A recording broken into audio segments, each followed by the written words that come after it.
વડોદરાથી વડોદરા શહેરના કલ્યાણનગર વિસ્તારમાં જુગાર રમતા 8 શકુનીઓને પોલીસે ઝડપી પાડી પોલીસ આરોપીઓ પાસેથી 55,090નો મુદ્દામાલ કબજે કર્યો છે। વડોદરાના કલ્યાણનગર વિસ્તારમાં જુગાર રમતા 8 જુગારીઓને પોલીસે ઝડપી પાડતા જુગાર રમતા જુગારીઓમાં ફફડાટ વ્યાપી જવા પામ્યો છે। પ્રાપ્ત માહિતી અનુસાર વડોદરા સર્વેલન્સ સ્ક્વોડના પોલીસ સબ ઇન્સ્પેક્ટર તથા સ્ટાફના માણસો સાથે પોલીસ સ્ટેશન વિસ્તારમાં પેટ્રોલિંગમાં હતા। તે દરમિયાન પોલીસને બાતમી મળી હતી કે કલ્યાણનગર વુડાના મકાન C4 પાસે આવેલ કમ્પાઉન્ડ હોલ નજીક પાર્કિંગની ખુલ્લી જગ્યામાં કેટલાક ઇસમો પત્તા પાના તથા રૂપિયા વડે હાર જીતનો જુગાર રમે છે।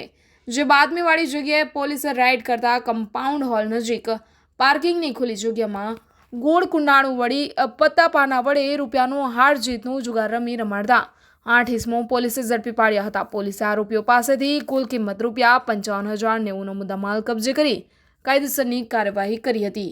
બ્યુરો રિપોર્ટ કરજણ સંદેશ ન્યૂઝ વડોદરા।